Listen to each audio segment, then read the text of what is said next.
Thank you, Mr Deputy Speaker. One of the most disappointing things about this state Labor government is that they have claimed to have assigned resources to areas such as housing and then failed to actually build the houses. They have claimed to have assigned funding to health services and then have failed to address the need and the shortage of actual hospital beds.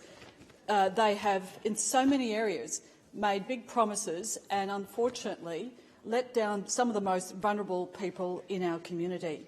But this Premier has given up on integrity by failing to give a clear time frame and implementation of all the Coaldrake recommendations. I hear she's trying to make light and pass the buck in regard to one of those recommendations of Coaldrake into the damning report into the culture that had occurred under her watch. Professor Coaldrake recommended that there be a complaints clearinghouse. Why does it matter? Because you've got to have whistleblowers and those raising issues with government services, with government issues, able to have those matters properly addressed, properly investigated. But the Premier has walked away from that and is making light of it. In fact, she's making a joke of it. And that, I think, tells you everything. It's all about the spin and about the media management, and she's got heaps of media and communication people working for her and her government, but not enough people delivering those houses who are ensuring that those key frontline services where people need them, who are most vulnerable, can actually benefit from them. Let's talk about the estimates process. It's an absolute joke when you see some of these chairs who are interfering and interrupting somebody actually asking a question. So they'll say, oh, they're there to hold order, when they're the ones who are actually creating the disorder. You can be 26 words into a question and you have a chair who wants to interrupt you, and you try to keep your question going and they interrupt you again. And it's completely inappropriate, but it's a deliberate strategy. It's not just that they're hacks and they're poor chairs. It's a deliberate strategy to try and obstruct questions of government. They're trying to give themselves a little tick on their little pecking order within their own ranks. But what they're in fact doing is obstructing democracy by interrupting legitimate questions and then trying to reframe those questions. Member for Capella-Bowich, point of order. Point of order. As a former Speaker herself, the member should realise that she can't reflect on the chair, even though it's not at the point of time. You still can't reflect on the chair's orders during those days. Point of order. Hold your seat, member for. Let me rule on that point of order first. Member for Mansfield, please take your seat.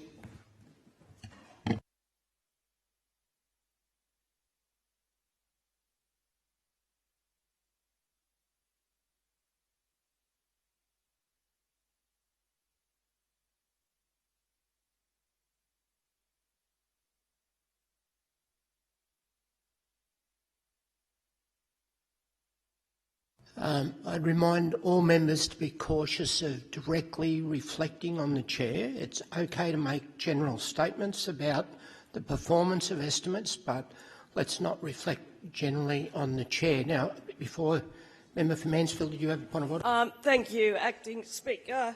Acting Speaker, my point of order relates to the fact that I take personal offence at the comments made by member the for member Mansfield. for Member for Mansfield, resume your seat. Member for Mansfield, resume your seat. I was listening carefully to the member for Maroochydore. She did not mention you by name. She mentioned chairs. Do you have something to... Point of order. Acting Speaker, I'm a chair of a committee and I take personal offence at the comments being made.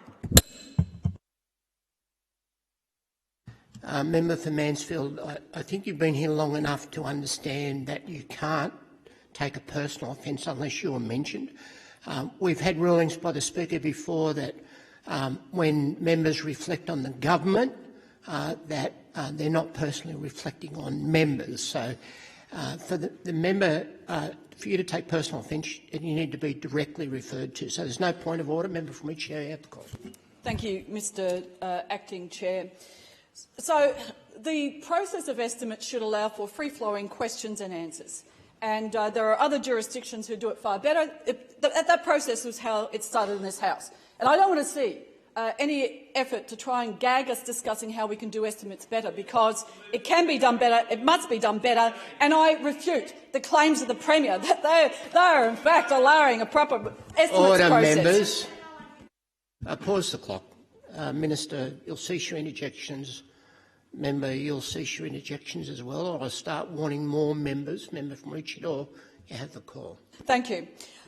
This government has presided over at least a $2.4 billion blowout in their rail train building program and with Cross River Rail, and yet it was like pulling hen's teeth to try and get straight answers out of the government, both in and outside of the chamber. And I think that really goes to the culture of this government, the culture of cover-up. It's a culture of blowouts and cover-ups. And the people who pay the price are those who don't get their critical frontline services in a timely way. It's the people who don't get those houses built.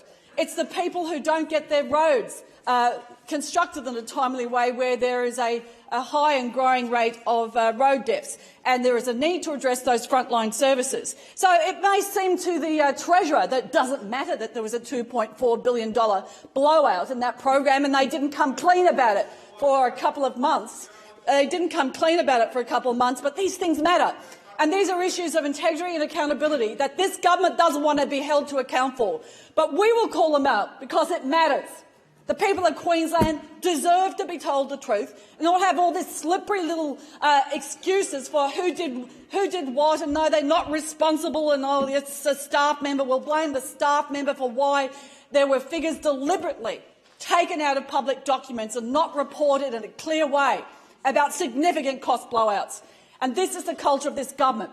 Coaldrake exposed it in the Let the Sun Shine In report, and this government is still shady and doesn't want to address not only the key recommendations they haven't yet put a timeline to deliver, but they still haven't addressed that ministerial oversight with their staff, where departmental people are acting on what they believe are directions to do things in the name of the members' time's expired.